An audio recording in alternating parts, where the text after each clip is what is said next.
Στο μυαλό του Φρίντριχ Νίτσε.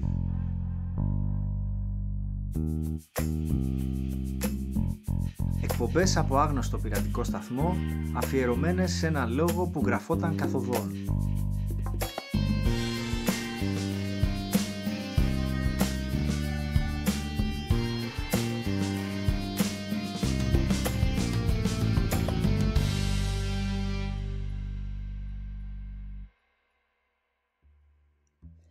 Τα έργα της μεσαίας περίοδου είναι ήρεμα και νηφάλια. Μιλάμε για τα ανθρώπινα πολύ ανθρώπινα, τις ροδαβιές, τη χαρούμενη επιστήμη. Όσο ήρεμα και νηφάλια είναι τα αφηγηματικά μέρη του Ζαρατούστρα.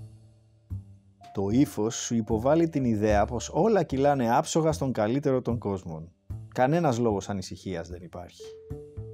Το ύφος, τα λεγόμενα το παναλού. Εν μέσω λοιπόν κομματιών κρυσταλλικής αφήνειας και αβίας του ρυθμού ξάφνου σκάνε κεραυνοί. Η παράδοξη νιτσεϊκή αλληλουχία. Ακολουθούν δύο αφηγήματα σαν μικρές παραβολές ή αλληγορίες. Αγγίζουν ό,τι θα γινόταν σήμα κατά τεθέν του Κάφκα. Θα τα λέγαμε προδρομικά του Κάφκα, έτσι με μπόλικη μπορχεσιανή ηρωνία.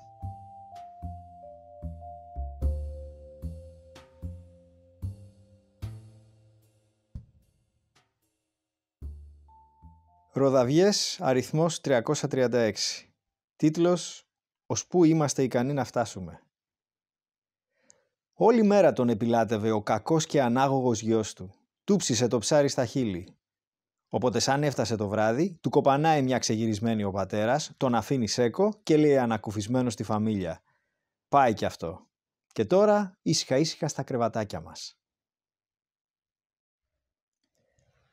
Ο Οδυπόρος και η σκιά του, αριθμός 84. Τίτλος «Οι φυλακισμένοι». Ένα πρωί οι φυλακισμένοι βγήκαν στο προαύλιο εργασίας. Ο φύλακας έλειπε. Κάποιοι έπεσαν με τα μούτρα στη δουλειά κατά πως συνήθιζαν, άλλοι χασομερούσαν κοιτάζοντας τριγύρω δύσπιστοι. Πρόβαλε τότε ένας από το σωρό και φώναξε «Δουλεύτε μη δουλεύτε, το ίδιο κάνει. Τα ύπουλα σχέδιά σας βγήκαν στο φως, ο δεσμοφύλακας σας έπιασε στα πράσα. Όπου να είναι θα απαγγείλει την τρομερή του ετυμηγορία. Και τότε μαύρο φίδι. Είναι σκληρός και εκδικητικός, τον ξέρετε. Όμως ακούστε, δεν έχετε καταλάβει ποιος είμαι εγώ. Δεν είμαι αυτός που νομίζετε. Είμαι κάτι παραπάνω. Είμαι ο γιος του δεσμοφύλακα και έχω απόλυτη επιρροή στις αποφάσεις του. Μπορώ να σας σώσω. Θέλω να σας σώσω. Αλλά, προσέξτε με, δεν θα σώσω παρά μόνον εκείνους που πιστεύουν σε μένα. Που πιστεύουν ότι είμαι ο γιος του δεσμοφύλακα. Οι υπόλοιποι ας ντρέψουν τους καρπούς της απιστίας τους.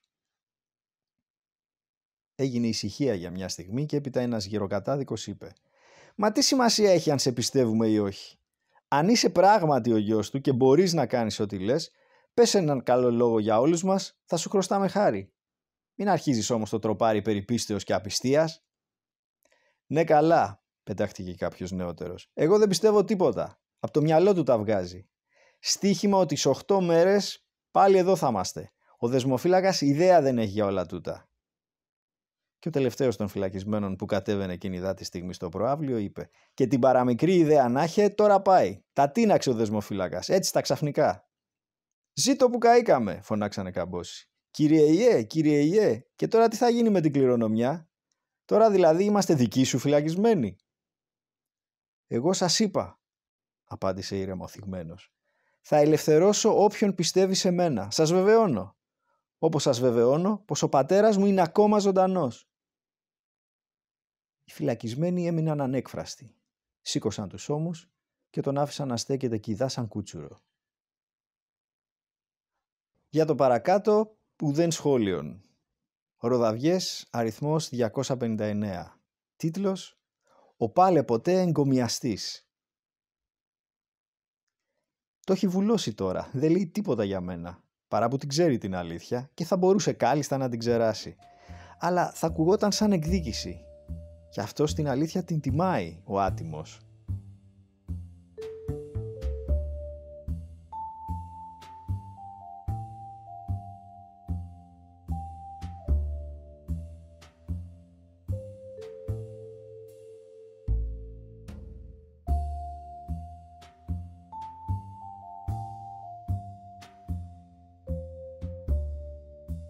Και τώρα δύο απίστευτες αράδες από κάποιο δράμα που σχεδίαζε με ήρωα τον Προμηθέα.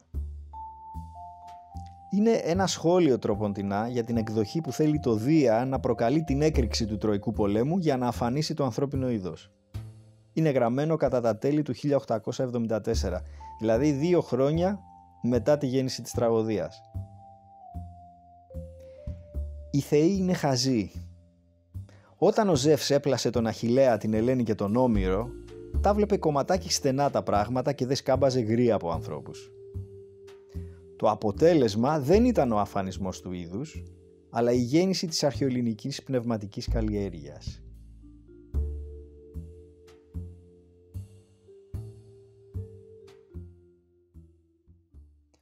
Τώρα για το παρακάτω απόσπασμα τι να πούμε. Πέρα από καλό και κακό, αριθμός 27, χωρίς τίτλο. Δύσκολο να σε καταλάβει κανείς, κυρίως αν σκέφτεσαι και ζεις γκαγκαστροτογκάτι και όλοι οι άλλοι γύρω σου να σκέφτονται και να ζουν διαφορετικά, δηλαδή κουρμαγκάτι, ή το πολύ πολύ μαντεϊκαγκάτι, δηλαδή κατά πώς πηδάνε οι βατράχοι. Εγώ πάντως κάνω ό,τι περνάει από το χέρι μου για να μην με καταλαβαίνει κανείς. Οπότε αν κάποιος εκφράσει την πρόθεση έστω να με ερμηνεύσει με λεπταισθησία, θα του χρωστάω από καρδιάς ευγνωμοσύνη. Όσο για τους καλούς μας φίλους που βάζουν τη βολή τους πάνω απ' όλα και νομίζουν πως ως φίλοι τη δικαιούνται κιόλας, θα μπορούσαμε κάλλιστα να τους παραχωρήσουμε ευθύς εξ αρχής άπλετο χώρο. Αρένα ολάκερη για παρερμηνίες. Αν μη τι άλλο θα γελάγαμε κιόλας. Ή θα μπορούσαμε και να τους ξεγράψουμε, μια και καλή, τους καλούς μας φίλους. Εκεί να δεις γέλια.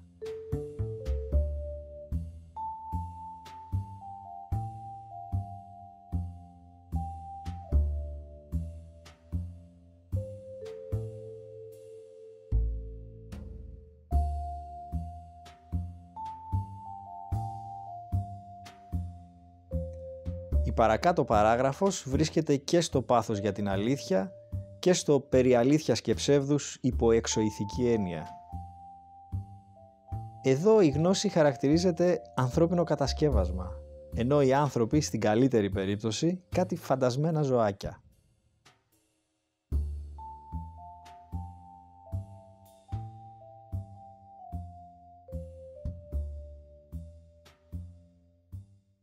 Σε κάποιαν απόμερη γωνιά του σύμπαντος που ξεχύθηκε αστραποβολώντας σε αναρρύθμιτα ηλιακά συστήματα, ήταν μια φορά και έναν καιρό ένα άστρο. Πάνω στο άστρο αυτό ζούσαν κάτι έξυπνα ζώα που μηχανεύτηκαν το γιγνώσκιν. Η πιο αλαζονική και πλανερή στιγμή της παγκόσμιας ιστορίας, όμως τίποτα παραπάνω από μια στιγμή. Μετά από λίγες εισπνοές εκπνοές της φύσης, το άστρο πάγωσε και τα έξυπνα ζώα έπρεπε να πεθάνουν. Είχε φτάσει το πλήρωμα του χρόνου. Παρά τους κομπασμούς τους για τα πολλά που τα γνώριζαν, τα έξυπνα αυτά ζούδια ανακάλυψαν, προς μεγάλη τους δυσαρέσκεια, πως όλα ήταν λάθος. Πέθαναν και χάθηκαν μαζί με την αλήθεια. Αυτή ήταν η τύχη των απογνωσμένων εκείνων ζώων που είχαν επινοήσει το γιγνώσκιν. Παράδοξο αφήγημα θα μπορούσε να χαρακτηριστεί και ο τρελός της χαρούμενης επιστήμης, που αναγγέλει ότι ο Θεός είναι νεκρός. Αλλά με αυτό θα ασχοληθούμε σε ξεχωριστό επεισόδιο.